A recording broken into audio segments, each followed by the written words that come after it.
Good evening. I'm Bob Stone, the Vice Chair of the Underhill Selectboard. It is the 14th of September, 2023. It is now 6 o'clock. I'll call this regular scheduled Select Board meeting to order. Dan is absent right now, but he is hopefully going to join us sometime soon. The first order of business is to call the meeting to order, which we just did. Next thing is for opening it up for public comment. Is there anyone on the virtual environment that would like to speak? I don't see anyone. Did you want to do the adjustments to the agenda? I did have one thing if you After the public comment period, I will do that. Oh, okay. All right. Yeah.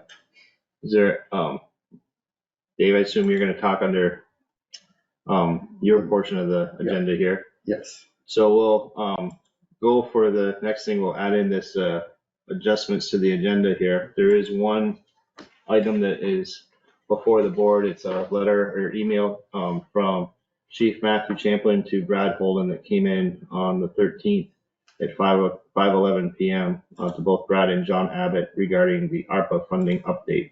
I think we could probably add that in after the town administrator updates. Okay. Is that in our board packets? It was not. Unless you want to push that off. This isn't. Can I take a scan? I didn't see that. Well, I have copies for you if you'd like to Okay. review it before, and take time to review it before you make up your mind. Okay. Thank I you. think it would be a pretty easy lift.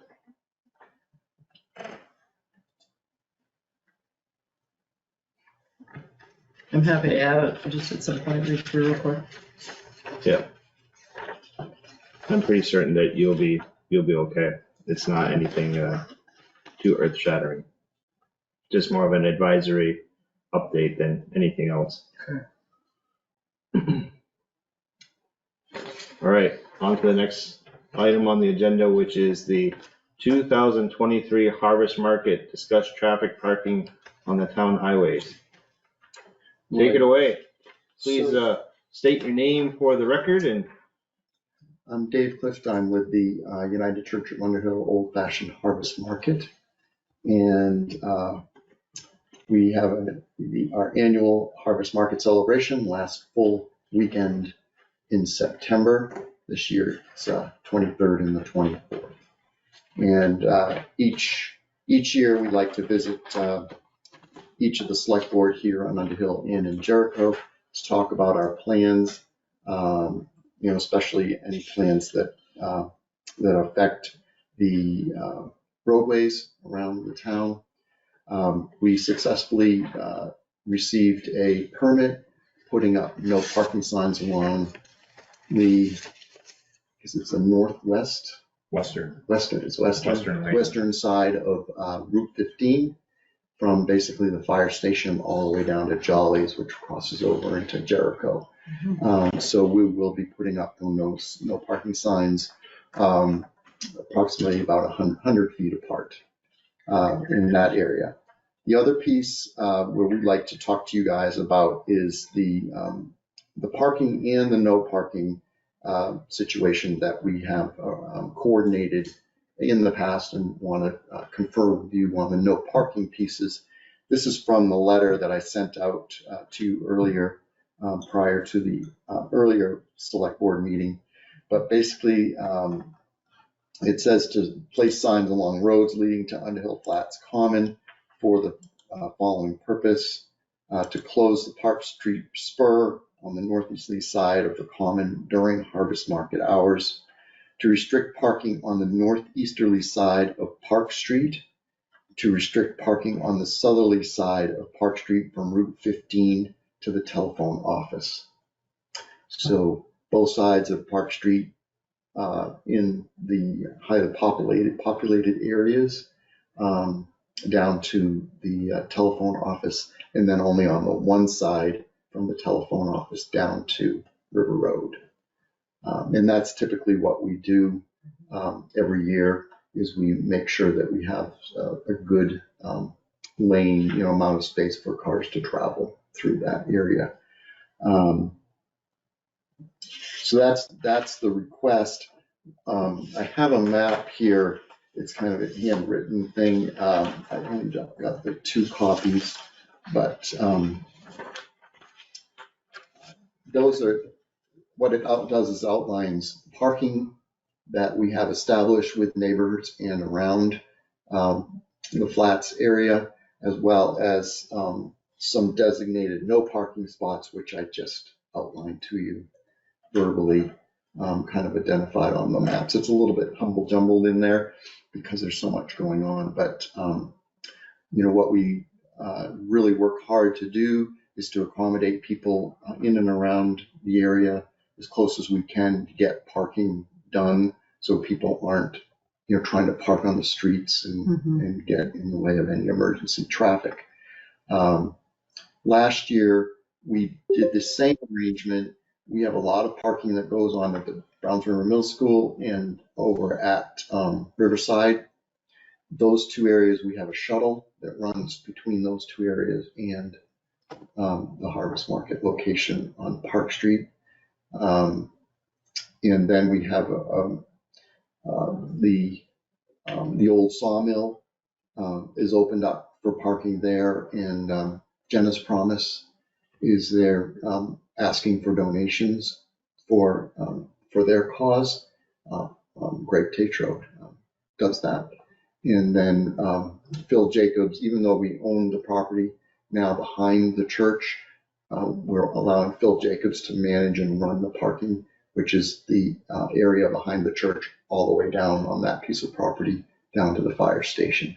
So he's managing that, and we'll be charging, I think, $5 a car this year as he has in the past. At the end of GR Place, the Carters open up their field there for parking. They get about maybe 25 or 30 cars back in there. At the sawmill, I checked with Greg, after each harvest market, and he's never filled up there. We've been pretty full out in the parking out behind in the field, but never filled up there. I think what people do is they kind of grab that, first place that they see, which is, Mills Riverside and Brown River Middle School, where they seem to attract and get to first. So that's what we planned and coordinated to this point. So, and also Bob, you had noticed in the past year there were vehicles running on that Park Street spur, and I didn't have an answer for you then because I had just completely forgotten about it. But we have the entertainers that come and go each hour, and this is the logistics for that. So they come in, they bring in their gear, they drop it off, they just go around the park, and there's a parking spot on the other side of the park for them to park their vehicle while they entertain, and then they come back through, pick up their gear, and then the next entertainer does the same thing. So they're asked to go in that loop. They come in on the Park Street side, go out the Route 15 side, come around and park, and then do that loop to come through. So our folks that are in charge of the entertainment are there, and they're managing that traffic and watching those cars, making sure that because they're in a kind of a pedestrian zone, that they're being cautious and taking their time to get through there. I will state again that I'm highly concerned about traffic going in front of the church. I have seen there's too many kids that are going to to get cider or to bite to eat there. And what I witnessed last year was not an entertainer. This is an elderly type person, I believe, that was parking at the handicap parking and backed out and then wanted to turn left, in front of the church and then get back onto Route 15, which is not the way that should go at all. So unless Harvest Market is going to dedicate, and tell the board tonight that they're going to dedicate to have someone there at that intersection, I really want to have some type of barrier there to prevent a tragedy from happening. Because I don't want that type of publicity, to happen. I want it to be successful and everything like that. And we have, I don't know if it necessarily has to be a Jersey barrier or a physical barrier, but we do have some cones that we could certainly, make available to put across there that, someone could move the cones out of the way. But I think we need to do a much better job making sure that nobody, except for those that I guess are authorized by your Right. logistics for being entertainment, to go in front of that church. Right. I'm nervous about that. To be quite frank about it. Is there any other way for the entertainers to get their equipment to the location without having to use that spot? They would have to walk it in from Park Street where the cars are allowed. That's the. Their tents set up the site, so they can't come in the back way of the church because they got tents set up down the sides of the church. Otherwise, you could drive down the lawn and get to the front of the church, but there's tents everywhere, right? Yeah, and the only other piece Just trying to think if you that could drives a little bit of. Could you dedicate a complexity. parking spot just for the Well, entertainers we and say we do, this? and that's at the corner of Park Street and 15. There, we got 3 parking spots there on the green that they pull into. That's dedicated for those entertainers. So it's the rub is getting all the gear from that point around the corner and in there. The other piece, which is difficult for us to manage, is the apartment building has their parking lot off of that spur as well. So, but to tell you that I could get a dedicated person, we're struggling right now getting enough people to manage the things that we have. So promise, I couldn't promise at this point in time that, so I would then go back to the other request or the other side thing that you recommended and go with more stout barriers or something. That's a little I bit think we might be at a point where, if you'd agree, let's put some traffic cones and put them tight to one another and have a string of them across both lanes. Yep. And, keep our fingers crossed and see what happens this year. Yeah. So what we used in the past is Jericho has a couple of road closed signs that they're just on kind of sawhorses. Yeah. And it's a big sign that says road closed, and that was the extent. So the cones will add to that.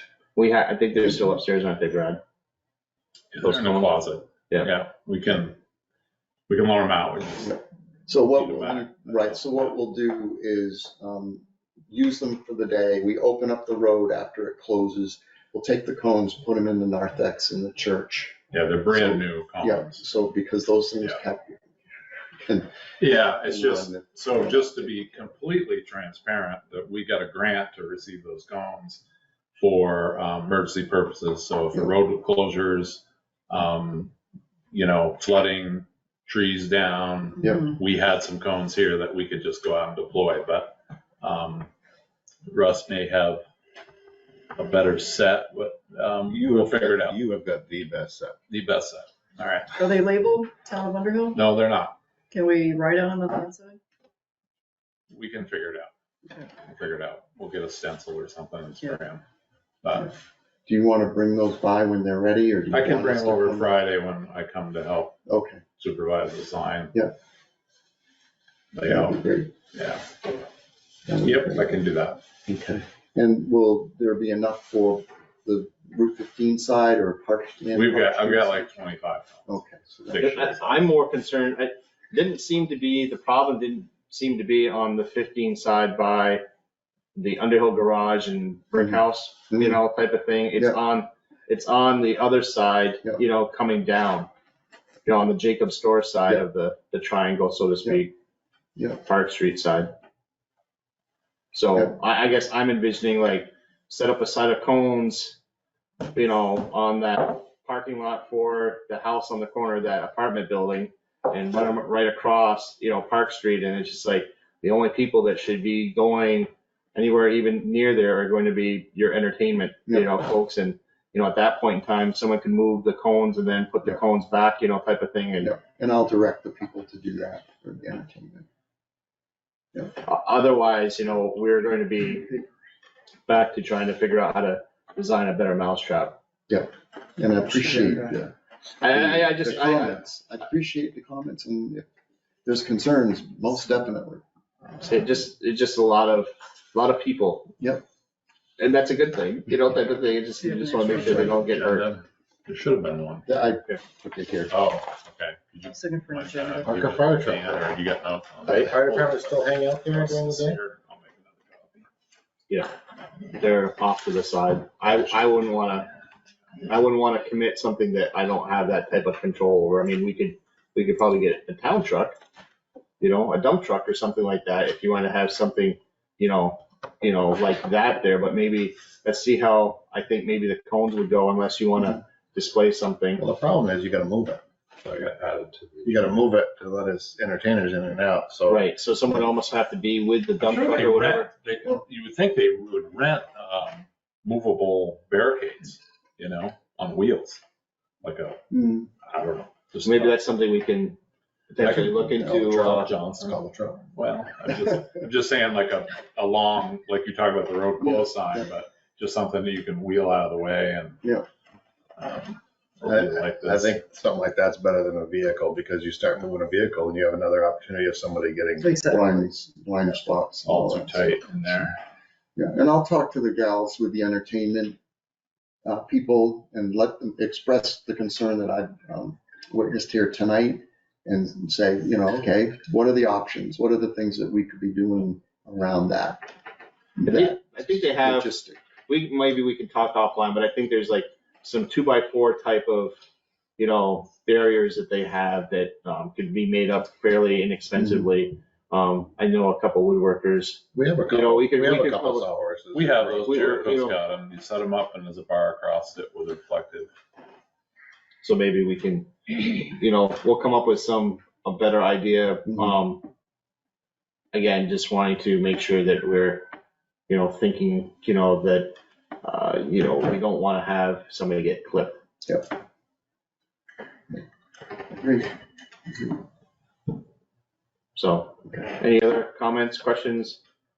The only other follow-up piece is the Vermont State Police will be having two troopers on site Monday, or Saturday and Sunday. And so thank you for that opportunity and the funding for that. And it was actually more, so the troopers were a little bit more concerned about just having one person on site, which they've had in the last 2 years. So there's going to be some additional costs having a second trooper. So if that is something that goes way beyond the expectation of the town to cover, just let us know and, and we'll figure it out. But, to be transparent, that's the conversation that I had with the state police was, no, we want to have two troopers. Yeah, too much ground to cover for one person, and it's probably not safe for them. They sometimes have a booth. They haven't recently. Oh, okay. I haven't They have recently. they have a car, Troopers and then I think the last year, the year before, they were kind of like wandering around, type of Right. thing, and trying to mingle in the crowd, Right. type of thing. And that's what I encourage them to do, to be as visible as they can be, so that people, if they're thinking that they're gonna try to get away with something. Have them block the road, they're gonna be visible. Keep people out. All right, any other comments? All set, thank you. Good, thank you for the update. Yeah, thank you for your time. Thank you. Yeah, thanks. We'll be thinking of nothing but sunshine. Yes. Yes, Not cooler weather, but sunshine. yes, and if you hear of any people that would like to help out, it's been a crazy year, but we're finding after COVID, we're finding that. Send Brad an email of who, if there are people, we could probably put something on our website, and if people are interested in volunteering or helping out, we could probably put something on our website and they could click on or have a contact name and, phone number, and Yeah, we can try to direct some of our web traffic, your way to see if there's That would be anybody out there. yeah, we have a sign up genius, so they can just go right to the place that they want to work and see what times are open and available, and can just sign up right then and there. Yep. do you have anything that you could put up at the town? Tomorrow night it's very popular. It's the last food truck night right here in the park. If you had something there a poster or something that I can put them up in a few places that people might look, because there's going to be a lot of people tomorrow. I have a poster that has a QR code on it, so people can, That'd be right on the website. I can swing by and get it from you if you want, or you can have it dropped here Why tomorrow. don't I drop it here, because I don't know where I'm gonna be around that you can pick. Okay. Can you email it? Yeah, I can email So it. email it, I'll plot it out in a big plotter and I'll throw it on that easel that we Yeah. have out there. It's original size, 8.5 by 11. Yeah, I can blow it up, right? Yeah, we'll put it out because tomorrow night there's going to be a lot of people with Okay. King Me playing and the I last will- food trucks. I will go home and, Yeah, shoot me an email. And send me a link to the genus there. it'll be on that poster. Okay, sounds good. Perfect. All right, Thank you. thank you very much for that opportunity. Thank you. Yeah, Good luck. Thank you. Good to see you again. Thank you. Welcome, Dan. Thank you. You want to, No, I'll pass the baton off. Just carry on. You sure? Yeah, just carry on. You're doing well, I bet. Okay. Yeah, you go do it. All right, the next item, we're a minute behind schedule. I'm sorry, Dan. 6:21, and the next item is the review and consider the dump truck lease option. We have Russ Clark here. So you put forth a memo that's in our packet. I'm sure you'd love to start us off with that. So Sure. here we are. Hope everybody's had a chance to maybe understand what I'm trying to do, but as taking over or becoming the highway supervisor for the town, always looking for ways to improve our means of operation effectively, efficiently, and safely. And one of the items that has kind of popped up here thinking about is our 2015 dump truck, plow truck, that in my eyes is not an ideal piece of equipment for us to operate. Can you expand on that? Oh, absolutely. So the dump truck I'm talking about is going to have a new operator, and the particular truck, the way it is designed for the original operator, I'll call it. And it, in my eyes, it's old school. For a couple of reasons. The main reason is how the sand is discharged out of the truck.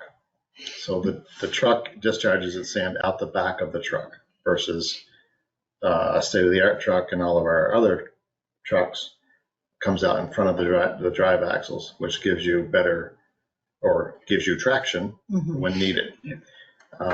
Picture yourself sitting in your seat right now with a steering wheel in your hand and 11-foot plow on the front of the truck and 11-foot wing, and you get headed up a road and you're like, okay, now I got to make it up this road, and it's very slippery, and you need as much traction as you can. So you've got new winter tires, you've got tire chains, and sometimes that's just not enough. And what really helps you is getting your traction in front of your drive axles. So that is the main reason that I feel that I'd like the opportunity to upgrade, not buy new, but to upgrade this truck. Now, this truck is going to be being replaced next year, but then that truck would be going into the spare slot, which is still, in theory, our spare truck needs to be the same as everything else that we're operating. It doesn't need to be an old school technology truck. Years ago, that's all they had, and that's what they made do with. And in today's world, and trying to recruit people to come in to work for us, that's going to be a downfall. Or to even ask one of our current employees or part-time employees to come in to do that. It's a very hard thing to do after utilizing a state-of-the-art piece of equipment. So I've had was thinking about what we could do and did some looking around, and I had found a truck that was being replaced out of another town that was the same vintage, but built at that time state of the art. So it's configured differently. Would you use that? Definitely, yeah, Kind of- with a the main thing is sand coming out in front of your wheels where you need all the traction that you can get, because going up a hill, In front of the rear wheels. correct, going up a hill or down a hill when it's slippery, it does no good for you behind you. And in lots of cases, you need to sand going up the hill, and you need to also sand coming down the hill when it's really slippery. So that particular truck, the town ended up not trading and keeping it as a spare because it was such a good truck.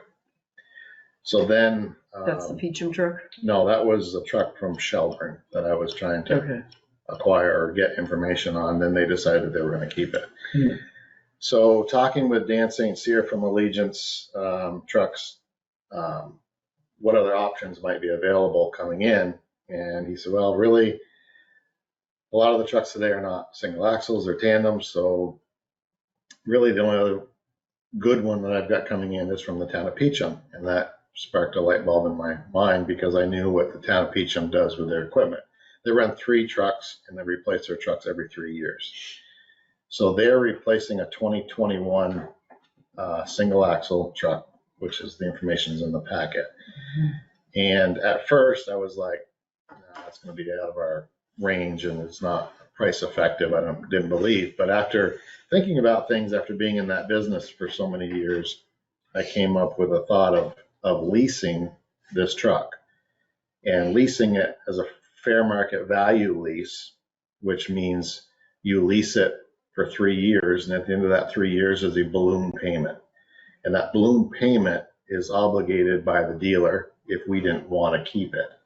If we wanted to keep it after 3 years, that balloon payment would be our responsibility, whether we just wanted to purchase it or we could release it again. But my thought is of leasing this truck for 3 years, because at the end of the 3 years, our 2018 truck, which is Dwayne's truck, would be being replaced. And our goal is to put that truck in as a spare. So we have all tandem trucks, all set up very, very similar. So it's the same for anybody that's going to get in and out of these trucks. So leasing this truck for 3 years and keeping our payments fairly low, in my mind, would be a great opportunity for us to have a state-of-the-art truck for at least 1 year as a main route truck, and then the other 2 years as a state-of-the-art backup truck. Because backup trucks do get used. Unfortunately, we do have, these trucks are asked a lot of them during the winter months. And if we're down a truck, that puts everybody down.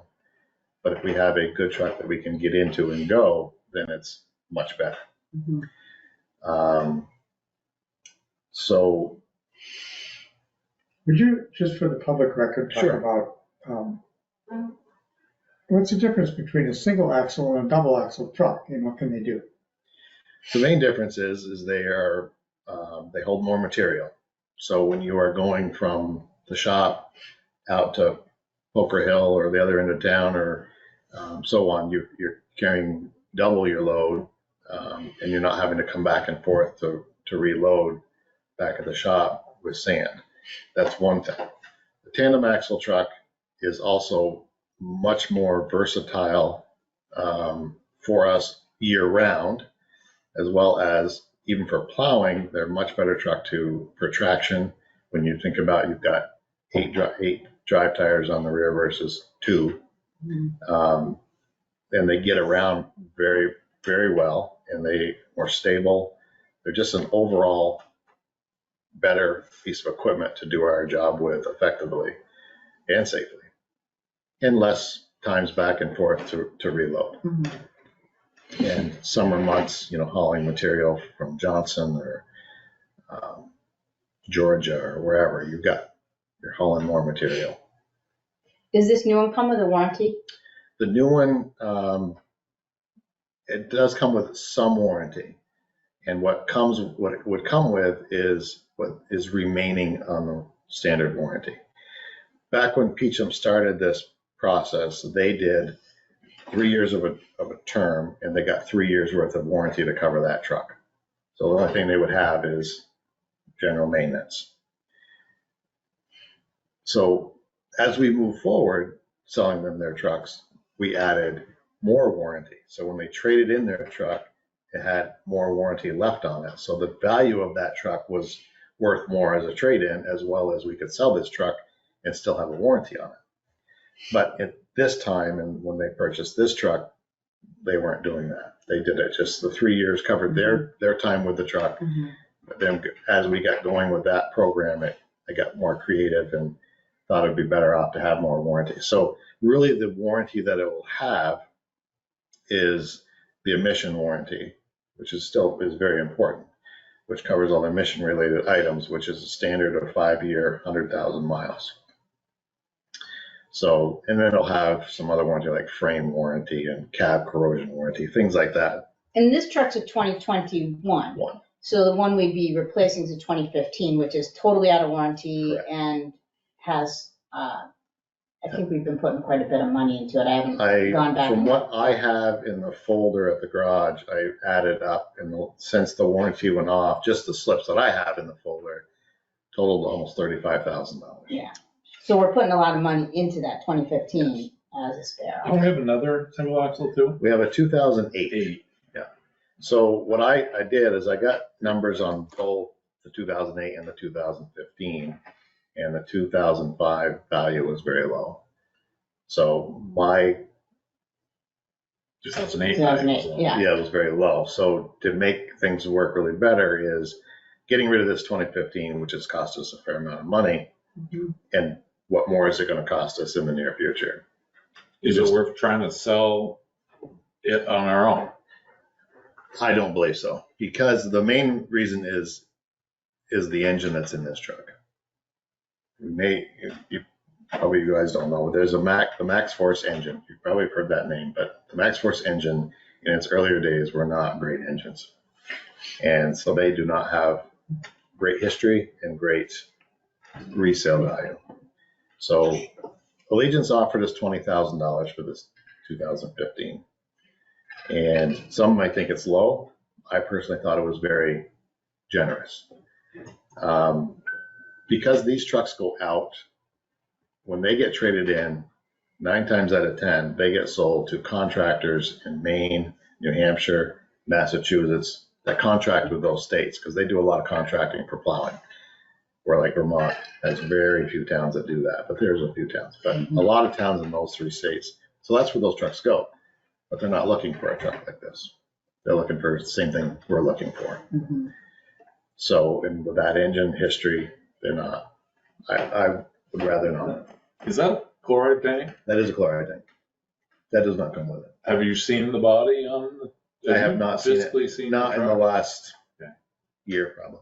I was just kind of, my first take, not for what it matters, I don't have any say, but I thought it just looked a little rough. Maybe it's the paint, I don't know, maybe it's not cleaned up, but looks like it's been used. You mean like if it was used for chloride, that it could be like, could be all chloride rot out the truck? Yeah.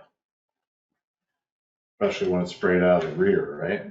Yeah, they're sprayed out the rear. Right, yeah. But anyway, just something, but it just, I don't know. Maybe it seems the pictures are not that great, but a little dull. But I'm sure it's a good truck. Russ, have you seen this truck? I have seen it, not recently, but Okay. Like how long ago? probably a little over a year ago. Okay. Probably just prior to me coming here. So the one thing that we talked about today is, and maybe you're going to bring that up, is that No, go ahead. You're fine. steal your thunder. But we talked about kind of the process of this and how that all works, and that it makes sense to go to plant the seed with you guys, and if it's worth continuing to proceed, and you guys feel it is, then meet with the AGIC committee. Monday night is their regular scheduled meeting. And because, they're the ones who they're the ones who keep track of our long-term inventory of assets coming in, entering service, exiting service. We've got this one, we've got the loan for 5 years, this one comes off, this one goes on. They keep track of all of that. And then, to kind of see how this would fit into that long-term plan. And then the other piece was the leasing piece, and that's, while Russ talked to them because he was talking about that truck, Sherry, that's her job to, look at the financing options. So I know that if you want to continue to pursue this, she would reach out to a couple other institutions and check on other lease options and costs and stuff like that, so. And the only reason I did this homework ahead of time was I felt that if I'm bringing something to you folks to consider, to have options to consider. So if I did step on anybody's toes, I didn't mean to. I just know that we have utilized, and in the truck business, Kansas State Bank for many years in leasing to municipalities. It's very popular. There's two types of leases. There's the fair market value lease that I talked about, and then they do have a lease purchase. So at the end of that lease, you purchase the vehicle for $1. And that one is the one we can't do because of statutes, right? Because you're purchasing the truck. Yeah, because then you're committing to purchase something without asking the voters. So that option, we wouldn't, Sherry helped us understand that today, that, That that makes sense. we can't, Right. you guys aren't It's authorized kind to of make like trying to do decisions. something through the back door. Right, you can rent a vehicle and pay a lease payment, let's say $16,000 a year to rent it, but you're not adding an asset to the town without asking the voters. Right. So basically, if I'm reading this right, the formal proposal, the acquisition cost is basically, let's call it $90,000 or $89,900, right? Mhm. That's what it's gonna cost us to have that truck for 3 years. No, Well, minus the 20,000 no, that we're gonna get. no. So, Yeah, that's So the acquisition, the truck, sale price of the truck is $89,900. okay, The trade-in value on the 2015 is $20,000. So the principal balance is $69,900. The 3-year lease numbers are $13,710 For each year. So for we each could- year from And one then we year, could walk. from 1 year of closing. At the end of this term, there's a balloon payment of $40,000. Now that $40,000 is either, if we want to keep that truck and we wanted to pay $40,000 for it, we could, or we could extend the lease and keep going with it. Mhm. At Now, which time, we would put an article in to purchase the truck for If that's what- $40,000, If that's what you want to do. if we wanted to do if we wanted that. to do that. So then we're doing things above board and The only, adding an asset legally. the only downside to that, I guess, is that if we do this, and we did lease it, and we didn't buy it, then we are diminishing our ability to have kind of like a, truck in reserve. The only truck that we'd have in reserve then would be the 2008. No, because Dwayne's truck is going to be going out of service and we're getting a new truck. So that one's going to be moving into our reserve Right, space anyway. We talked about that earlier about the difference between a single versus a dual axle and maneuverability and stuff like that. That it was felt that it was probably easier to maneuver a single axle truck on some of our roads than it would be to have the tandem. Well, let me back up on that a little bit. Now, whose feeling is that it, because it's a single axle, just assumes that it gets around better? Is that, who feels that? Who feels that way? It's not, that's what, I believe Brad was on the record, and I believe Nate was on the record, saying that before. I don't know. Because I think that, we talked about, that, and if we were going to have a tandem as a reserve piece, that if we did have turnarounds and stuff like that, that were, if you wanna call it tighter, that would give you guys time to, discover those and then, tune up those areas so that it wouldn't be, hard, to turn around. That's what would happen this year, this winter. We would currently be using a single axle in that spot. We have done that same route with tandem axle trucks as well for Nate when he was unable to do his route. His route has been done by Scott. I personally have not. Dwayne and Scott have both done that route with a tandem truck. Is there places that you may have to jimmy around a little bit more? Yes. Are those areas able to be repaired and redesigned a little bit to make it work better? Yes. So the downfalls of it are definitely a lot lower than the positives of the truck. So we would have some time to do that. So I guess I'm feeling the sense of the select board is that to proceed cautiously and to go on top with the highway infrastructure and with Sherry and then report back. Am I sensing that correctly, or do we want to move forward in that direction and see what comes up with as far as a number, or do we want to say thank you, but we're going to stay the course of what we have right now? Well, I'm feeling positive about the move insofar as we have to figure out how it fits into the big picture that the infrastructure committee would know about and how it fits in with the finances that Sherry would know about.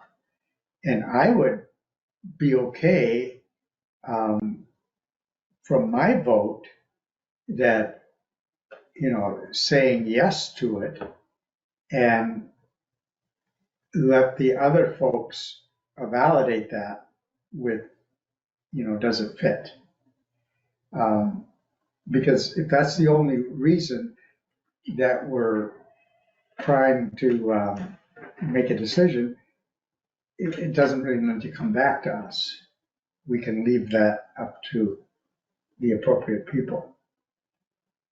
And if it doesn't work out, either financially or, with the fleet that we have, then, they would come back to the board with a different request or recommendation, I would think.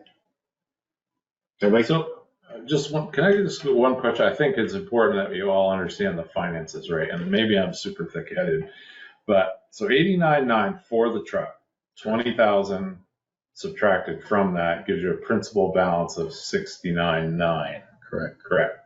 But the payment, you're saying there's only 3 years at 13,710. Correct. And then we can just walk away, no balloon payment, no nothing. Correct. See, the dealer is on the hook for the $40,000. Okay. The dealer comes up with that number based on the mileage that we intend to put on it, what their projected market value is on that truck.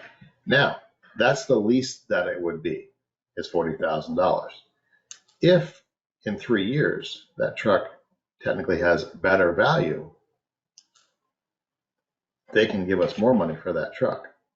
Now, let me just kind of back it up a little bit. Technically, we could be on the hook for $40,000, or Allegiance is on the hook for $40,000. If in 3 years we wanted to do something different with a different vendor, manufacturer, dealer, then we say, well, we have this truck. Allegiance will give us $40,000 for it. This other vendor could say, I'll give you $50,000 for it. So that this is the minimum that we're on the hook for. And technically we're not on the hook, that's only if we wanted to purchase it. Mm-hmm. If we wanted to trade it towards a different manufacturer than International, and they give us $50,000, we're only required to pay off Kansas State Bank $40,000. So Peachum has had it for 3 years total. Correct. So they've had it for 3 years. We have it for 3 years. That's 6 years, right? Mm-hmm. What's our truck now? The green truck is a 2015. 2015.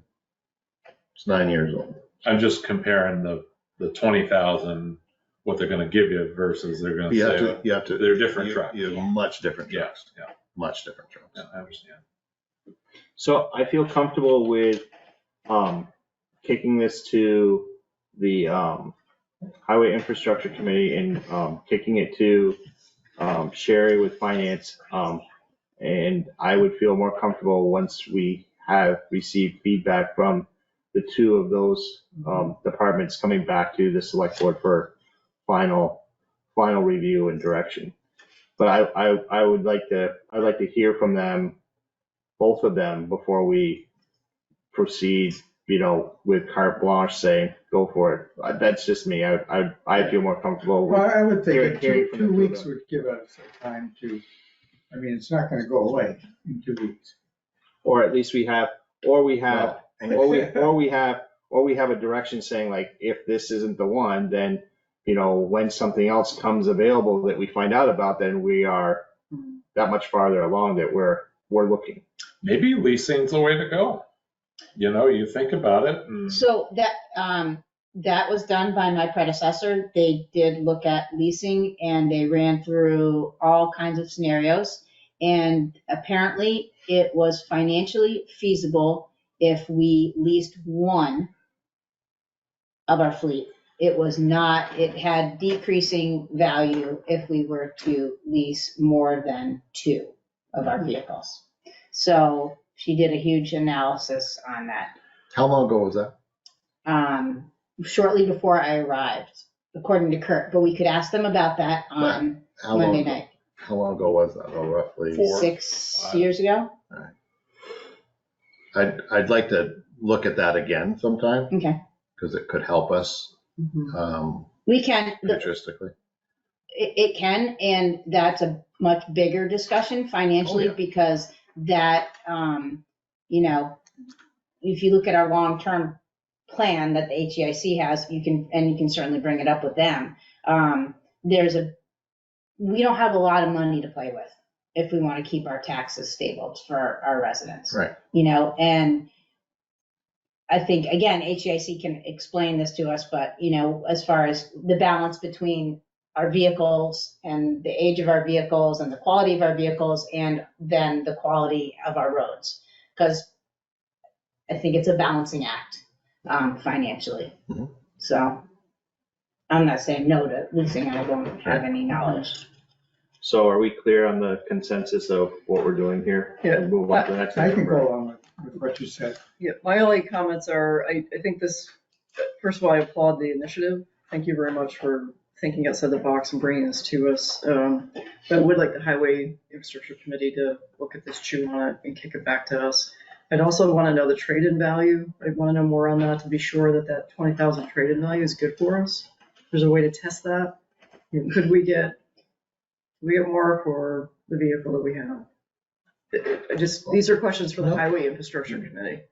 Great question, but like I said in the beginning, with my knowledge in this business and my knowledge of trucks, and if you look back to last year, when we traded a year older tandem with a fairly new dump body and a much more saleable truck, we only got $25,000 for it. So if you're looking at it like that, I feel that they were very generous on that for what the truck is and how it's built and its components. I personally feel that way. And I am here to look out for the town of Underhill. No, understood. And my budget as well, so I'm looking at future unexpected repairs on this truck. I'm looking at a wide scope of things. And these 2021 trucks don't come around very often. And I really hate to lose it. I don't believe we'll lose it in a couple of weeks. What to add on, if it passes snuff with Sherry on finance and the infrastructure committee, and you're sensing urgency, we don't necessarily want to wait 2 weeks for a meeting. We can act more quickly. if we had to. we could- Yeah. Yeah. Yeah. Yeah, if we have to keep it on the leash. Dan told me that because I talked to him today, that we may have to wait until the next select board meeting. And he said that, I asked him if he would hold the truck for us till the next select board meeting, and he said he would. Or make Okay. it And pending the 28th or 6th Yeah, or 28th. 28. Yeah, if we get all green lights on this. And you convey that, and Now, if the you advise finance, us, then we don't have to meet early, but. if the financing was different, would the deal be off? I just got this just as an option. Right. So there was something to talk So about. I came in, Right, came in right. with some, You're not Okay. just, yeah, dreaming. right. And well, how are we gonna take it all? I don't know. Jen, we have money in the budget for this? Ask that budget question? It's only $13,000. It's not a lot of money when it comes to, And it would be in next year's budget. yeah, we would, first payment wouldn't, we would put it in the budget for fiscal year 25. The first payment of that lease wouldn't happen until the next, Okay. so we would make sure it's in the Okay. budget.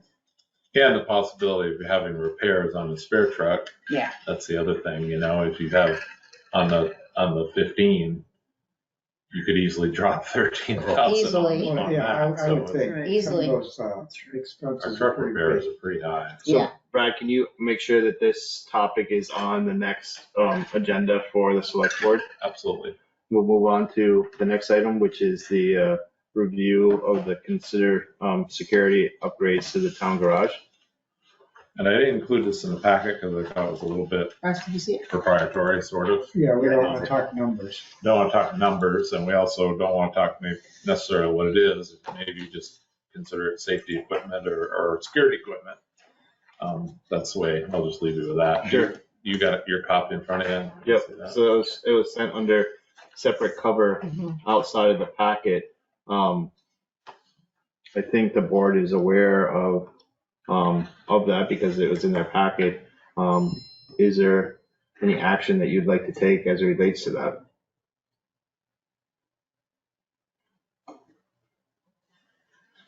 I feel that's a necessary item that the town needs to consider very seriously.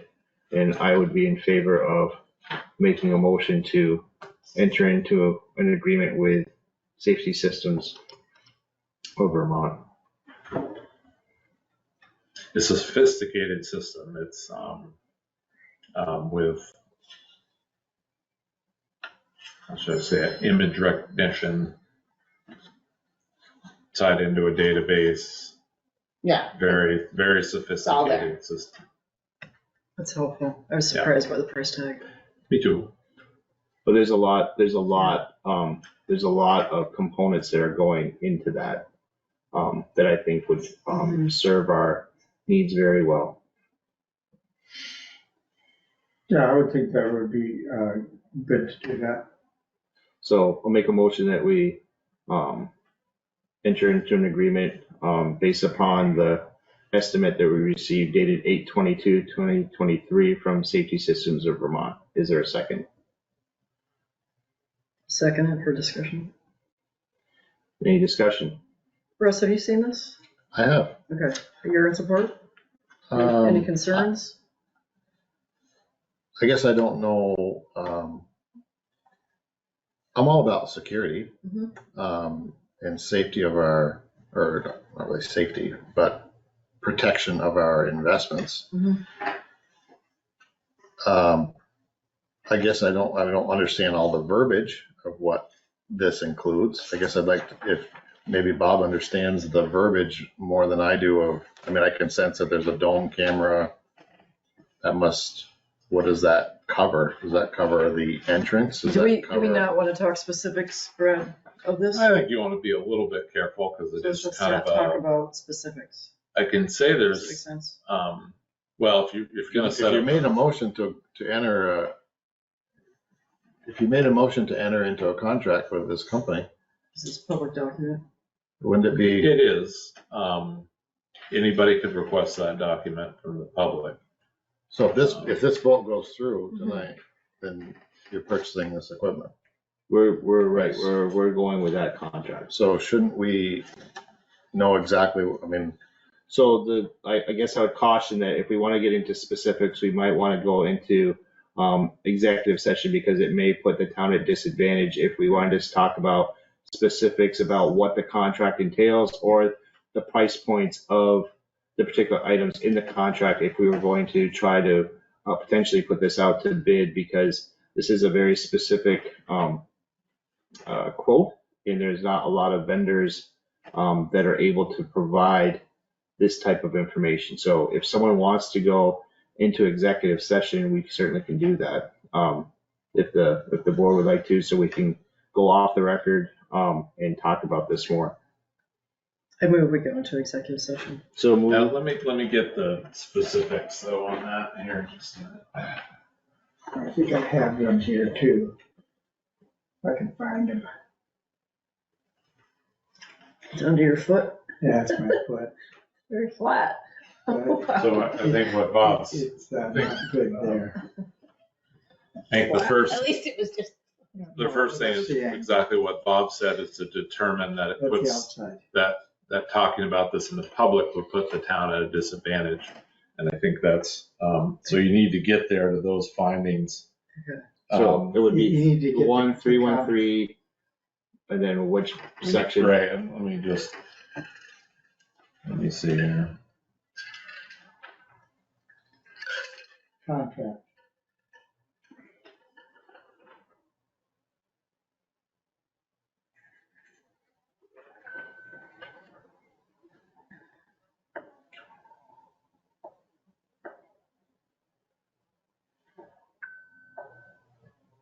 Yeah, maybe this is a stretch, but you could say it's municipal or school security or emergency response measures, the disclosure which could jeopardize public safety. Yes. Certainly, it's That works. municipal security.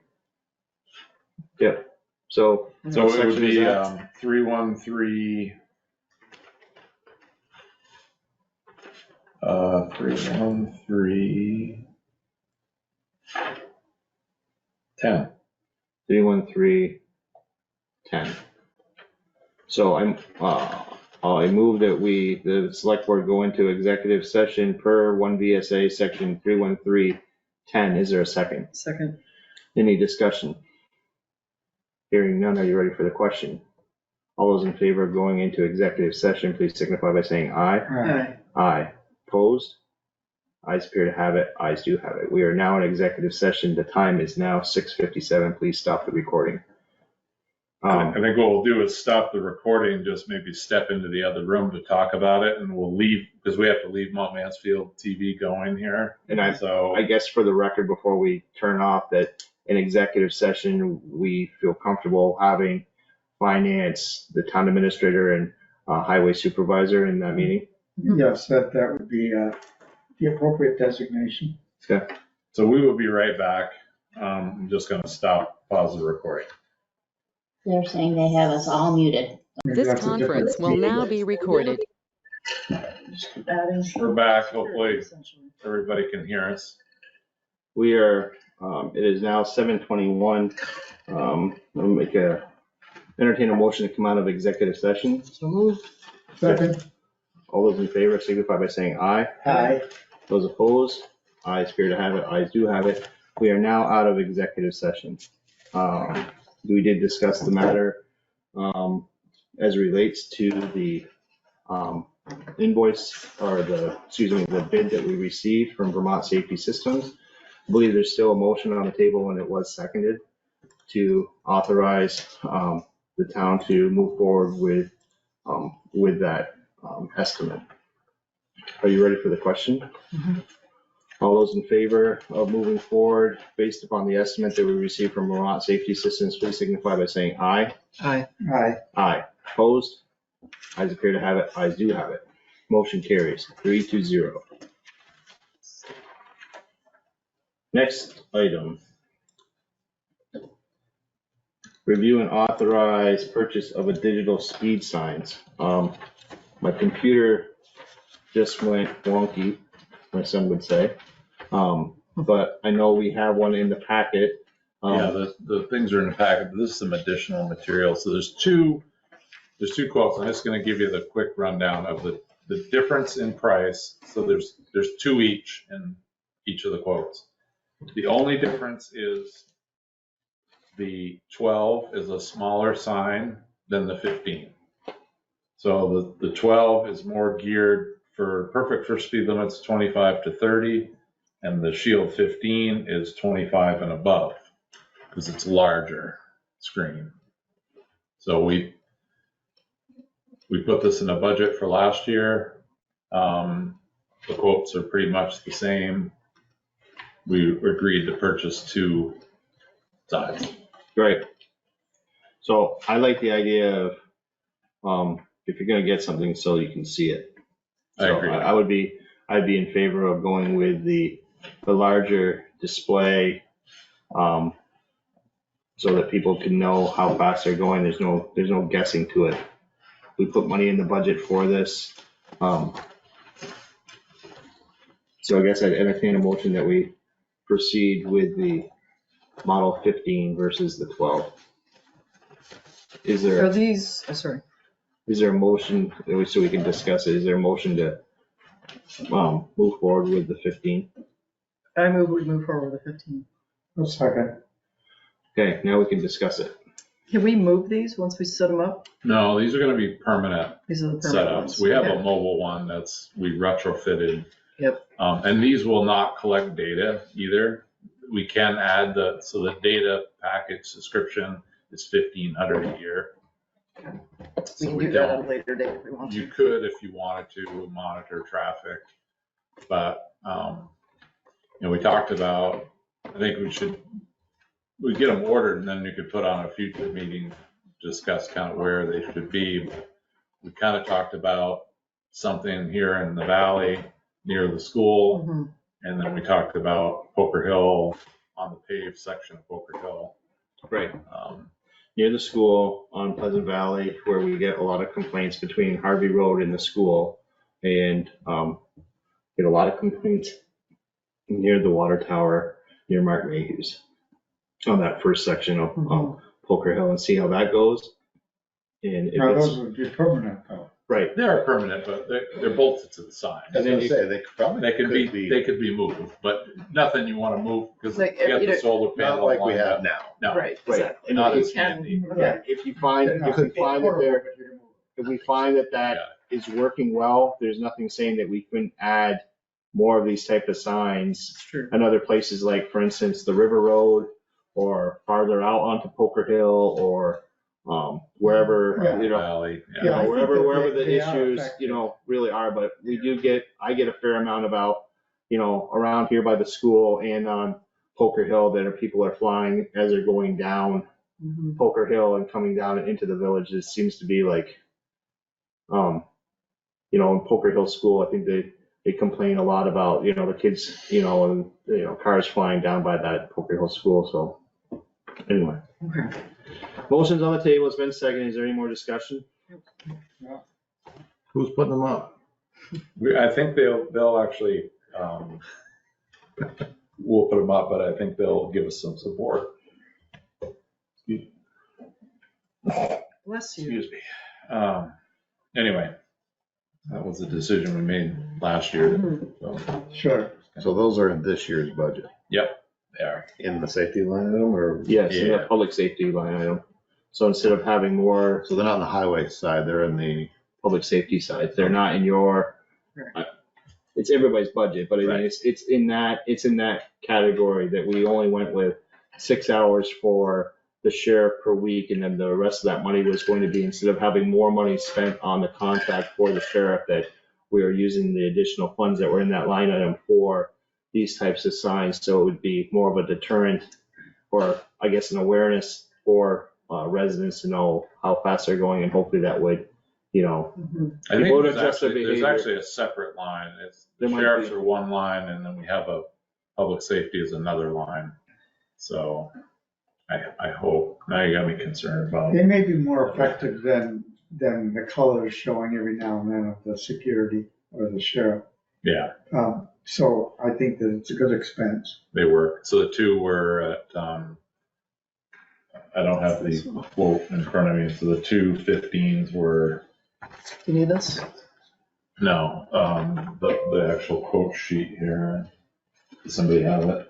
My Put it computer's into just the coming record. back up, so somebody else has it. I don't have it quite yet. So is it the $9,256.10? For the 2. that's for both. That's the bigger one, Shield 15. And I think It's we, $9,256.10. right, we may even budgeted as much as 12,000, I think that's right. Yeah. So are you ready for the question? Yes. All those in favor of moving forward with the Model 15, please signify by saying aye. Aye. Those opposed? Ayes appear to have it. Ayes do have it. Motion carries 3-0. Cool. I'm excited about these. Next item is the Did you see the one here? When you were there? Town Administrator's Report. So take it away, Brad. So on Tuesday it was, I think, a representative from Tool Design, they're the consultant that was awarded the contract for the Underhill Center Sidewalk scoping study. Mm-hmm. So I met with Lucy Gibson from there and Cy Serapelli, will be the lead engineer with Chittenden County Regional Planning.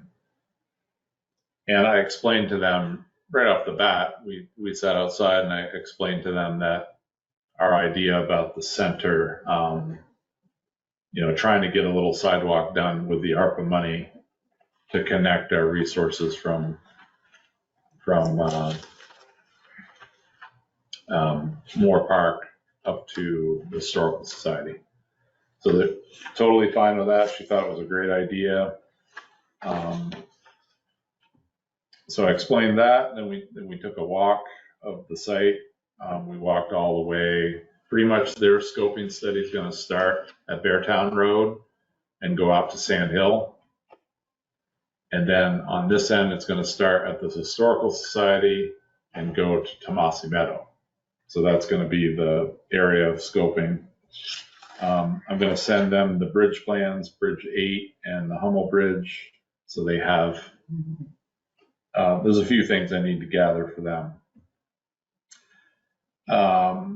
The next step is Tool Design will draft a proposal and a scope of services to provide that to Chittenden County Regional Planning and to us, and then we'll enter that agreement. And then in probably November sometime, before snow flies, early November, we'll have a public meeting. So this is the first thing that kind of happens is they take public input. What do people want to see? What are people doing? Why are they going from one place to the other? Are they on a bike? Are they on foot? Are they running? Are they just walking? They're pushing a baby cart, whatever. Mm-hmm. So we'll get some information, and then we'll be on our way. So they'll be making recommendations or looking for federal dollars. And she did say one bit of encouragement is there is quite a bit of federal money coming down the pike for this sort of thing. So, but also reiterated the fact that this is not going to happen overnight. Mm-hmm. It's a long process that we're starting, as I have been saying the whole time. But this is the first part. Get the scoping study done. Hopefully in the meantime, we can figure something out in the middle to get something built. And they were affirmative in regard to that. Yeah, they thought it was a great idea. They said, yeah, if you can use your own money and kind of source it out yourself, source out the engineering, get somebody to prep the bed and or the sidewalk. So versus hiring a contractor to try, or a firm or some sort to try and oversee the whole thing. This isn't rocket science. What we want to do is only a couple places they could go. So Yeah, some of the other places are rocket science. the others are for sure. Trying to wiggle a sidewalk from Beartown to Sand Hill, that's going to be a challenge. So, but that's what they do. Anyway, so that's the update on that. So what do we need to do to move on the, the study is already in gear. We don't Right. need So to take any action. I've got calls into Well, first of all, I wanted to try and get a rough price for the sidewalk poured in place, just to get a rough idea from there. And then if we could get some rough prices for prepping the surface, then we could get an idea of like, okay, how much could we possibly stretch this ARPA money, to get done. So I'm going to gather some prices. I'll get together with Russ here and we can chat about it, but this is all going to be within our right of way. We're not looking at like the flats and doing big takings and easements and that sort of thing. We own most of the property. There's only one property we have to go through that we don't own. So we've got a lot of freedom. That's cool. Which one is that? Diffendorfer's property right next door here. But we're doing it on the right of way between the rock. Correct. Yeah. But it would be a good idea to get affirmative. Yeah, well, there maybe have to be some temporary construction easement but I'm not too concerned about that. But it'd be just nice to see, okay, what's a per foot price of the, I have the contacts of who, it's kind of one company, believe it or not, and they're a landscaping company, IMS. They pour all the sidewalk everywhere, Cheney County, everywhere. If you're seeing sidewalk being poured, they're pouring it, and they've got an excellent reputation. They did the flats, so I reached out to one of their people just to say, okay, we've got a surface all prepped. What's it going to cost for A pour. a pour? So then we'll have a rough idea. And I like the idea of that, with that landowner, of having a positive in his direction of, refining that rock wall. Right, because the rock wall is a little rough. Yeah, make it look nice. Yeah. So, but we walk. Which would add to the sidewalk, what? That's a great idea. Which would add to the sidewalk, but also add to his property. Exactly, yeah. So, in walking with Lucy, she agreed with me 100% on the route I picked. It's kind of a no-brainer, right? Can't go on the other side, can't stay on this side. Unfortunately, you have to cross, but I would think if we want to have a choice, we'd want a choice from the town hall to the school first. And then if we have more, we can do the park. the problem is that's going to be the most challenging, because you're talking retaining walls. I know. Oh, you're saying for them? Yeah. For us or them? No, for us. To do that one first, because depending on how much money we have to make our money go. Yeah. If we only have a money for the portion, I'd rather do that part first, because we can always access to the park. Yep, we could look at that. That's going to be a lot more complicated because of the retaining walls. We're going to have to move some, we're going to have to move a power pole, and there will be easements there to gather. And we will have to adjust the lanes on the bridge. Yeah. So I'm just going to see what. if we can do that with our money, Right. and then we get the tough part over. It'll be a lot shorter section. It'll be from the school probably to the historical siting. That'll be as far as you'll be able to get. I would gather. But To the what? Historical society. You get school to the pond, basically, you could get. Because we're talking a retaining wall. No. I'm talking about, not to the Underhill Central School. Our I'm talking schoolhouse. about the- We're on, okay, yeah. Yeah. I'm convinced that, I'm thinking that retaining wall needs to be a part of the study. yes, yeah, that's You gonna be know, a complicated. But I think that if we had ARPA money to go from the town hall to the old schoolhouse and to the town pond, Absolutely, that To would the be easy section. a first task. yeah. Because the park Sorry. would be You can something get, we could put in the budget perhaps. yeah. And we ran out of money. But getting that first part done, the most difficult, because that's where the pedestrians would have a more difficult time. Yeah, exactly. And would it starts the sidewalk, going. And then at some point later, we can do the hard section to the Underhill School. They should have been specific about which school. Yeah, you said school, I'm like, oh, wait a minute, we can't go there. So anyway, that's that, so more to come. And sidewalks are all at a general time. Don't get nervous. Thank you for paying attention to your numbers. Exactly. It's important to me. Very good. I'm glad it is. Good. You just keep asking those questions. So I'm just going to give you a brief update, the sidewalk drainage issues we had out next to the fire station. I did receive the final report from Craig Heindel. He made some recommendations. He made a recommendation of 3 consultants to reach out that specialize in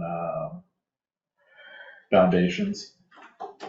So I think my next step is to reach out to one of them to get, to get an idea of how to address the possible foundation issues. So that's where I'm heading with that. Keep plugging away.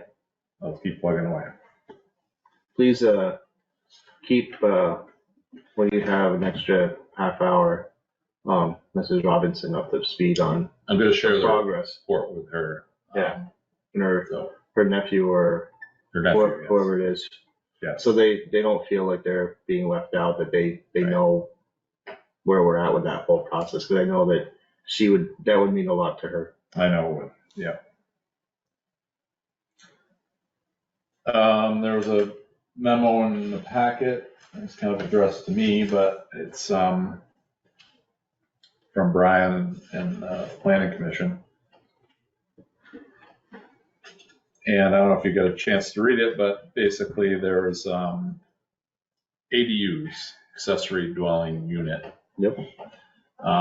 We regulate them in our zoning and our land use regulations, but the state kind of came in and made a big sweep and did a big grab and said, Not anymore. this is the way it's going to be.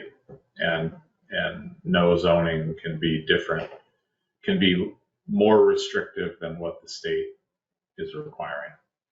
So it's called the Home Act, S100. Basically, there's a lot of things in there that we are doing that are in parallel with the state. We allow detached accessory dwellings, up to 50% of the usable or livable space of your primary dwelling. Where it's going to get a little dicey is in the suggested language, the draft language that you see is pertinent structures. So structures pertinent to the principal structure shall be within so many feet of the principal structure as measured from the closest point. So they're trying to say, what they would like to say is an accessory structure has to be, say, within 250 feet of the primary structure. So it's a pertinent.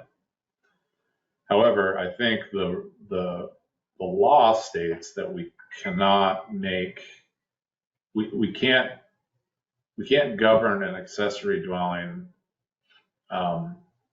any more stringently than we can a primary dwelling. And what the Planning Commission is worried about, say you have 50 acres, right? Mm-hmm. And your primary dwelling's over here.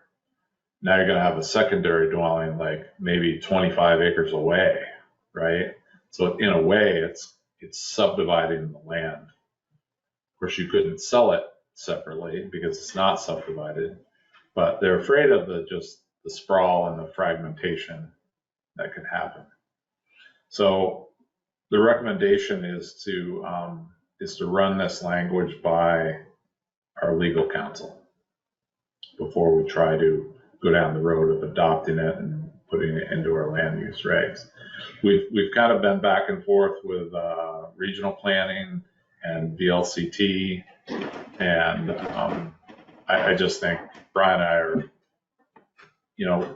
in the end, it's the town that's going to have to defend itself. So there's a lot of misinformation out there. Do we have any input into this document? Absolutely. Being the select board? Absolutely. But I guess what the recommendation was is just have them give a sweep and see if this is even, they may wipe that first right out. Who's they?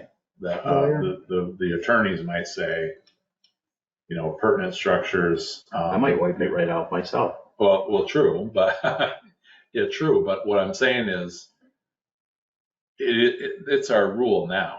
It has to be a pertinent. I get it. I'm just saying that, but I might not agree with it. Oh, yeah, I What understand. is it that you would, what's your objection? I What don't would think you like to really see need to worry about the differently? number of feet the primary structure is from the accessory dwelling unit. I understand the argument about, but I don't think that's the reality. I think that, you know, most people are going to have, it's going to be very close by to the main, Mhm. the main structure. It's gonna be a garage that's gonna be converted into housing. It's gonna be a barn that's gonna be converted into housing. It's gonna be something like that. It's not going to be someone going to build a, you know, a single family home out in, you know, thousands of feet away, you know, acres and acres away, you know, type of thing. I don't know if that's necessarily reasonable, I don't see that. I guess the question would be, is that even legal to do compared to the Home Act itself? That'd be the question. I mean, the state looks at it as if it's all on one site, then we don't get into that. We don't get into how far away is it from one to the other. The only thing that we get into is like, how many feet is the building off from the street or the road? Right now, our regulations say that has to be a pertinent to, and a pertinent to is not defined. Got it. So are our regs, can we enforce a pertinent to? Or can we define a number on it? Or can you have to just take it away? We don't know the answer to that question. I think getting legal, what does our town plan say? And this wouldn't go forward at all without this board's approval first to take it to the voters. Well, I know that, but I mean, I guess I'm just saying, like, do we have an opportunity to offer feedback to ourselves and We're not at that point yet. give that to You could. give that to the attorney, because it seems like planning has developed what they want to potentially go to the attorney, but we may have stuff that we want to have be considered by the attorney as well, and it may not be in concert with the planning commission. Yeah, but I think you're missing a point a little bit. This is trying to better define our regs that exist right now to align with the Home Act. Got it. So that's the thing. It's not like making new stuff up. It's just like, we have all this stuff in our 50%, our 30% of attached, that we almost perfectly align with the state, with the Home Act. We're very lenient here with accessory dwellings. Right. But the question is this one, and they just kind of formed it that way. What we want to know is, you know, is that even feasible to have in there pertinent to, which we have now. Right, but I mean, so I guess one of the questions I have is that when you define, is the definition of habitable floor space or area in the principal single family dwelling, is that defined anywhere? Yes. Okay. Yeah. It's defined basically, you know, believe it or not, everything is solely based on the lister's card. The lister's card is defined, you know, square footage, living space, not livable. So in other words, say you had a garage that you wanted to convert the upstairs in, right?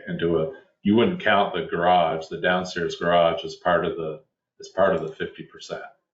Because it's not living space. But if I have a basement and I have drywall on the walls and I have carpeting on the floor and I don't put drywall on the ceiling, yeah, is that area in the is that the area in the basement? Is that considered? Basement is not accessory dwelling. No, it's habitable. I'm talking about habitable space. If it's in that lister's card as habitable space, then it's considered habitable space. And also the number of bedrooms that are in that lister's card, I don't care what your septic says it's capable for, whatever the number of bedrooms are in there, that's what the state uses to determine. So basically it's called a +1. If you have a 3-bedroom home, you can subtract 1 bedroom from your primary home and add that bedroom in the accessory unit and hook onto your septic. So the state controls that. But there is a little bit, I know what you're saying about habitable space. But if, I'm good. yeah. Anyway, I always want to get some answers, and this will be back Yeah, for you good, again. good for you. Nothing's gonna be, it's just kind of like, and just one final thing is, Brian wants to make sure that, and the planning commission wants to make sure that you guys are on board with these things before even taking it to the voters, right? So if you want to go a different direction, or you don't want them looking into this at all, they're more than happy to take the direction you want to take. But this is important because we have a piece of legislation over there that I can't write a zoning permit on because I'm unsure. I think it makes sense to go to the lawyer. Yep. Get some legal advice here. And I'll just add one last thing. I think it's a very poorly amended, or the law was basically redone, but it was done in a kind of a poor fashion, not what you're typically used to seeing. So it's very confusing. Some things are omitted, then some things are added into the definitions. It's very, very confusing. And I don't think a lot of people have a handle on it yet. Just keep track of time. So you got the planning and zoning administrator position. Yeah, so, I kind of had this idea. I said, well, maybe I could do the zoning administrator job. And then we could find someone to just take care of the DRB and the planning commission, right? So they could do subdivisions, hearings. And I said, I can crank out permits because it's easy for me. But, I kind of talked to Dan, and I had a conversation, said, yeah, maybe it could work. And then I was talking to Bob, and Bob said that, he didn't think it was a great idea to put all your eggs in one basket. And I think it's true. Mm-hmm. I'm trying to do town administrator duties, and I'm neglecting some of those duties by doing the zoning administrator. Yeah, I would only want that if there was someone else picking up certain town administrator duties Yeah, that aren't necessarily need the town administrator title. right. No, I understand. A lot of stuff to keep your eye on the ball here, though. The email I get and Sherry gets, insane. Over here, he gets 1 or 2 emails, and I don't even have to read them really. But the emails that come through my computer and Sherry's computer you have to be on the ball all the time. Right.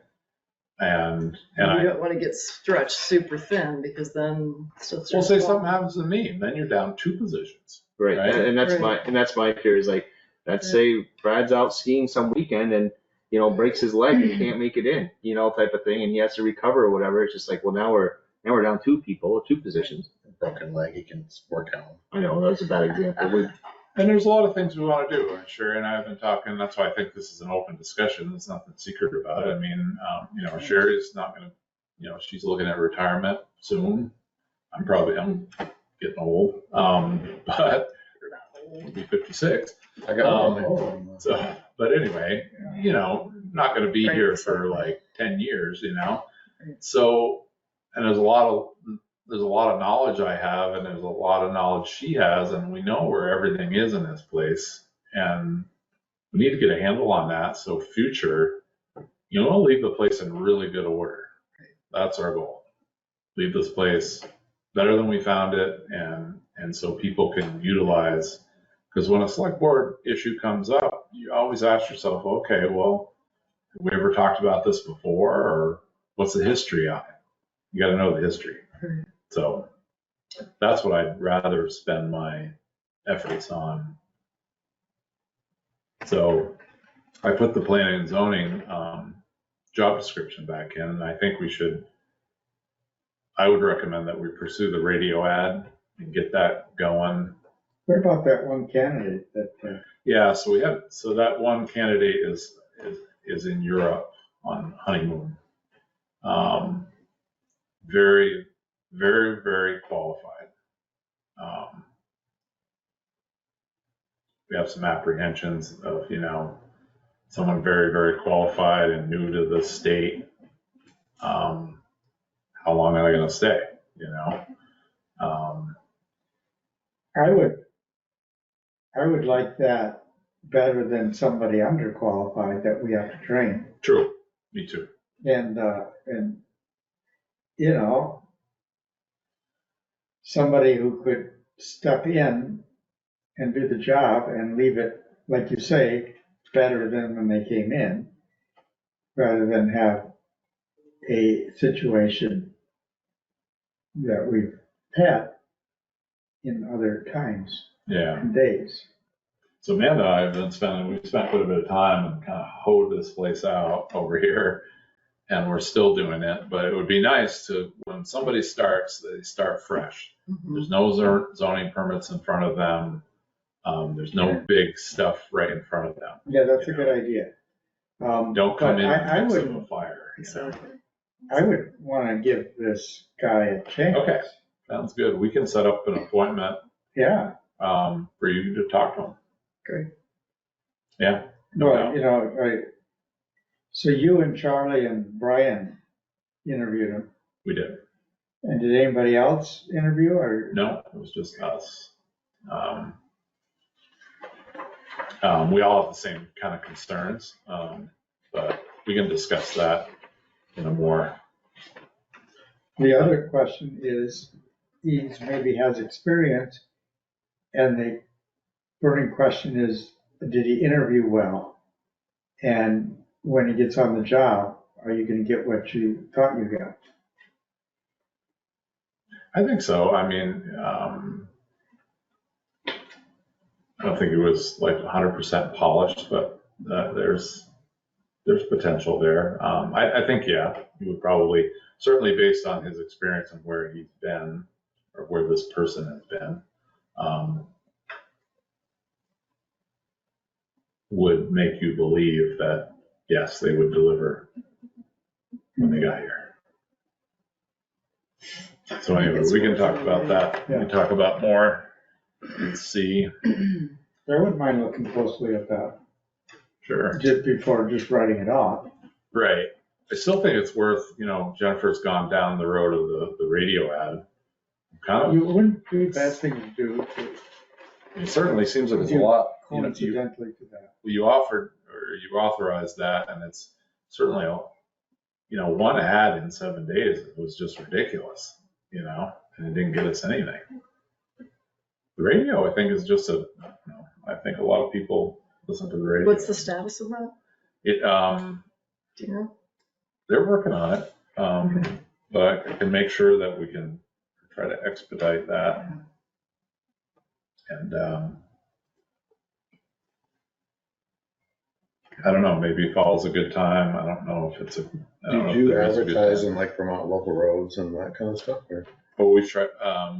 Yeah, we do VLCT and all the people that are in the zoning and planning world, their circles. Yeah, we didn't go for local roads, but I suppose if someone. Or it doesn't cost anything to advertise in that, would it, for us? No, but how many people with planning and zoning experience would read it? I don't know, but yeah, I'm up for anything. We've had the sign out here. It's on the website. I think the radio ad's going to produce something, and we do Indeed. Yeah. Which is so we get those constantly, and everyone we have a procedure. Brian and Charlie and I look at them, and we most just pass them by. Zero experience, live far away, those sort of things. So. Is that it, Brad? That's it. So the last item that we added to the agenda was the letter correspondence that we received from Matt Champlin regarding the UJFD ARPA funding update that he sent to both town of Jericho and the town of Underhill. I don't know that we necessarily need to take any action, but he's just making us aware that there's some changes to the original request that was made when they requested the ARPA funding, and he's modifying that slightly to get different equipment in different quantities, because the prices of the equipment has gone up since they made the original estimate. Mhm. So it looks like there's going to be about $853.34 remaining after they made their adjustments to the original request. So it's not going outside of what they were awarded. If anything, it's going under right now. So it's more, I think, more of an informational thing. Sure, that's helpful. What about the, I think it would be important though to have on the record a little something, just to say that you recognize there's some slight changes. So the changes are, I'll go through them. The changes that were noted in the report here said that they had originally they asked for 14 scene lights. They've changed that and to go for 8. They are changing the battery sawzalls from 9 to 7. They are changing the batteries that they had requested from 18 to 7. They are removing the multi-volt charger completely. They are adding 4 additional multi-chargers. Those are the chargers that would charge the batteries from 1 to 5. So they're increasing that number. The battery chainsaws, they are changing from 7 to 5. They are eliminating the batteries for the saw and the charger for that saw. They are adding 5 12 AH batteries. They are adding 1 drill kit. They are adding 2 cutoff saws. They are adding 2 batteries for that cutoff saw. They are adding 5 chainsaw bars. They are adding 10 chainsaw chains, and they're adding, it shows a credit of $100. So the original funding of the life safety equipment total was $43,470.34. They've already spent $25,945. That gives them a remaining balance of $17,525.34. With this proposed change, that would give them $16,672.42. That gives them $853.34 worth of ARPA funds that we awarded them still to potentially use for other things. They've spent the money on, they requested a repeater. Looks like they have purchased a repeater, and they purchased 3 digital mobile radios. They requested 3, and it looks like they have gone after those, inked out those as well, according to this. So kind of the summary of all that is the price differences, and based on that, they kind of remodeled, but it's all safety. It's all the same. It's All just safety. It just say, they're modifying, chainsaw, the number of chainsaws and different types of saws that would work for them better. What do they do with old radios? Like portable radios? I don't know if they have any plans for those, if they are, they're likely going to sell them. I know that they talked about it Monday or Tuesday night, I think it was Monday night, that they are going to have gasoline powered saws, chainsaws, and K12 type saws that they are going to be wanting to unload, but they're getting away from wanting to have any gasoline powered equipment. So if that's something that, makes it out, I think they're going to try to sell it in-house. And if there's nobody in-house that wants a gasoline powered chainsaw, then potentially they'll try to sell it out and recoup the cost and put it back in the budget. I'm just interested if they had portable, 2 ways, like you upgrade your radios, if that. I don't think they have, the radios that they're replacing are the UHF radios that they could talk with state police, and the state police was going to more of a digital format. They're not the handheld portables, but I don't know if they have any. Just keep that in the back of your mind, I will. though, if they do ever upgrade, that'd be nice to have for like traffic control for us and things like that, when we're outside the trucks, Yeah, definitely. versus buying new. Right. Versus, Yeah, and we wouldn't necessarily for that purpose need as sophisticated radios as the fire department does. Right, or, buying new, if they had, usually those radios aren't terrible when you're done with them, so Yeah. It's a great question. just keep it in your mind. We're on to closing comment period. There's no one here for closing comment period, and it doesn't appear No one. we don't have anyone on the virtual environment. So we're up to warrants and minutes. We'll review and approve the warrants and minutes that we have. So I see that we have They're on the other side, Bob. these here. No, those are minutes. Right, Those do minutes warrants. first and then do warrants. Warrants first, minutes second. But That's what pick. just going by the agenda. Jeez, I'll entertain a motion that we accept the warrants dated 9/12/2023. Is there a second? Second. Any discussion? Nope. All those in favor, please signify by saying aye. Aye. Aye. Those opposed, motion carries 3-0. I'll move that we accept the warrants dated 9/5/2023. Is there a second? Second. Any discussion? Hearing none, all those in favor, please signify by saying aye. Aye. Aye. Aye. Those opposed, nay. Ayes have it, 3-0. I'll entertain a motion that we accept the warrants dated for 9/6/2023 to 9/14/2023. Is there a second? Second. Any discussion? Nope. All those in favor, please signify by saying aye. Aye.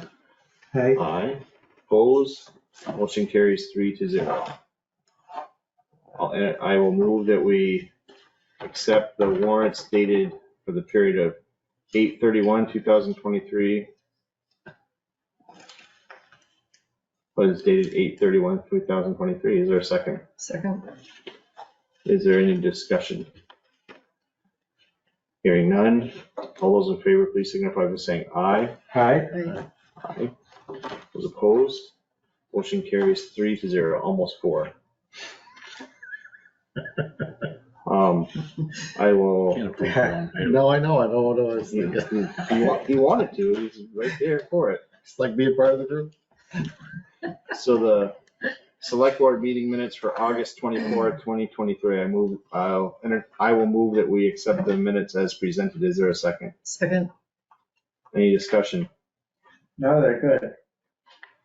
All those in favor, please signify by saying aye. Aye. Those opposed? Motion carries 3-0. Could you sign that, Dan? Dan.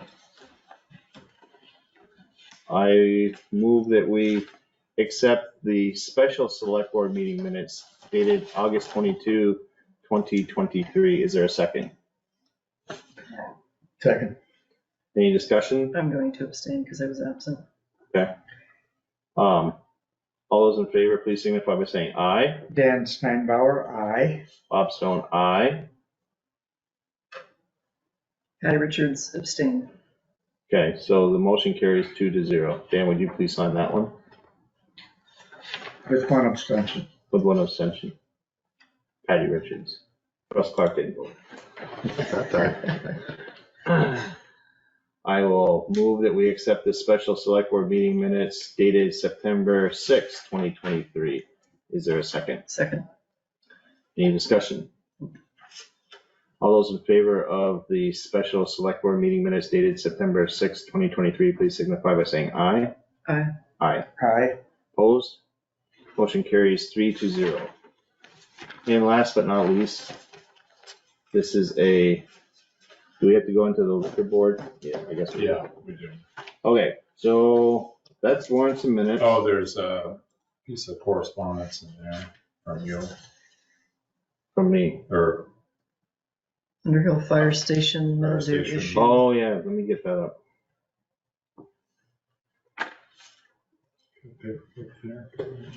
Thank you for reminding me. So that would be under member items, correspondence, and announcements. So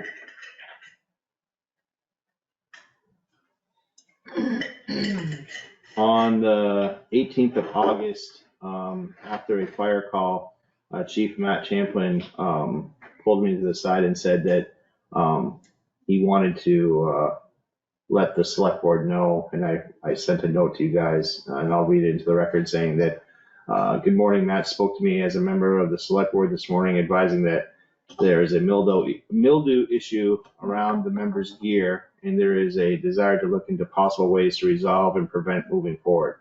A atmosphere-controlled gear room may be a possible solution that was discussed briefly.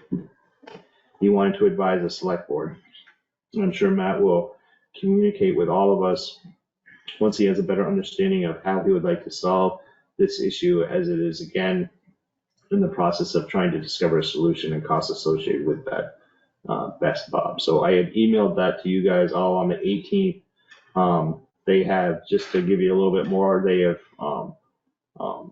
purchased an additional pedestal type fan to try to increase the air movement in the back of the fire station. It's just been extremely wet summer, and some of the gear has been getting mold and mildew on it, so they've been cleaning it, but it's just hard when the gear is constantly getting wet. So they're looking into additional solutions to that, but wanted to make you aware of the problem that they're facing, and they're trying to deal with it, you know, this way, but there may be more of a elaborate fix coming down the road. You know, stay tuned, and he'll update you when he has some more information to give you, but wanted to make you, didn't want you to be caught, you know, by surprise that this is the problem he's trying to deal with.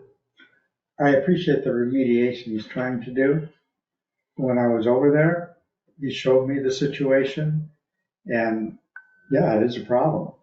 And it's hard to keep that equipment, well, it's hard to dry it. And I don't know what there is. I imagine there is some science out there in the fire department industry, because it's got to be a problem.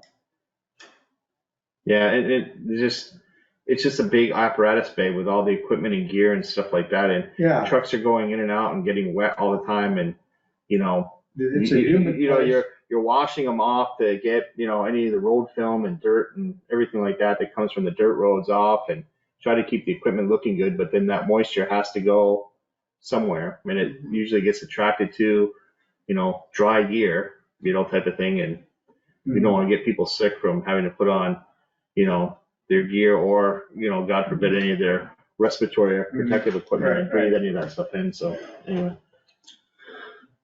that's that. Anybody else have anything, correspondence or announcements scheduled? Next select board meeting is set for the 28th of this month.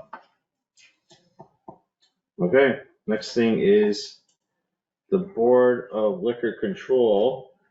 So we'll suspend the select board meeting and move to enter into, or open the Underhill Board of Liquor Control. So I'll make a motion that we pause the select board meeting and open the Underhill Board of Liquor Control. Is there a second? Second. Any discussion? All those in favor of pausing the select board meeting and opening the Underhill Liquor Control Board, please signify by saying aye. Hi. Aye. Opposed? Motion carries 3-0. So we'll open the Underhill Liquor Control Board.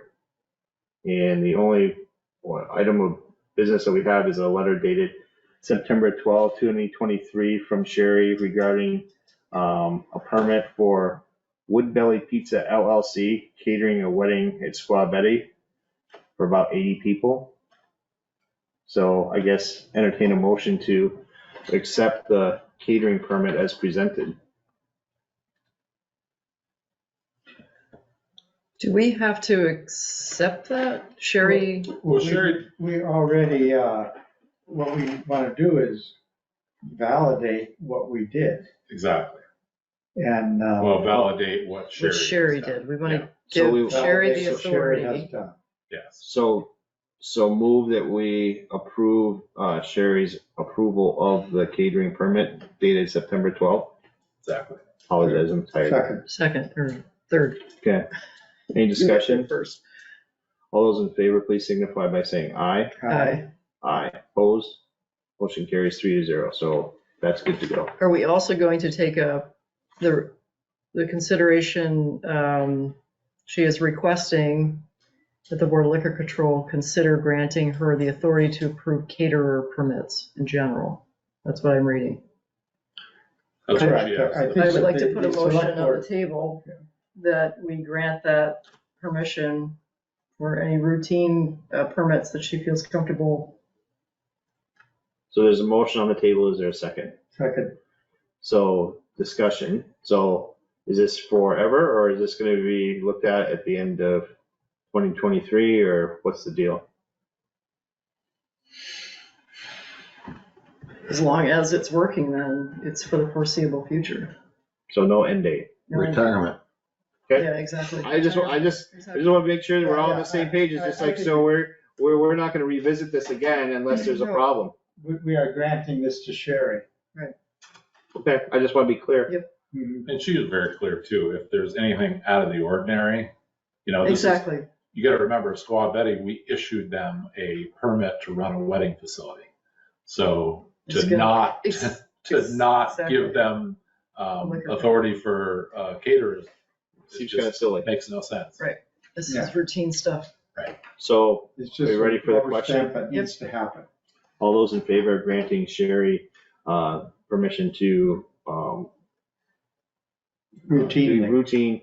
routine catering licenses for serving liquor, please signify by saying aye. Aye. Aye. Aye. Opposed? Motion carries 3-0. I will now entertain a motion to adjourn the Underhill Liquor Control Board. So moved. Seconded by, all those in favor? Aye. Aye. Opposed? Motion carries 3-0. So now move that we go back into open session for the select board. Seconded by Second. Patty. Gotta go to school for this. All those in favor? Aye. Aye. Opposed? Motion carries. We're now back on the record for the select board. Is there anything for the executive session that we need to discuss? Yes, So there a is. personnel matter? There is. So I move that we go into executive session 1 VSA section 313A3, the appointment or employment or evaluation of a public officer or employee. Is there a second? Aye. Or a second. You're not tired, are you? All right, so it's been seconded. All those in favor signify by saying aye. Aye. Opposed? And to add on, I would think that this would be just for the select board. Okay. Aye. Aye. Aye. Opposed? Motion carries 3-0. So the select board is now in executive session. The time is now 8:17. Well done. Okay, so we're gonna stop the recording and Dan will record on his phone when they exit. Thanks.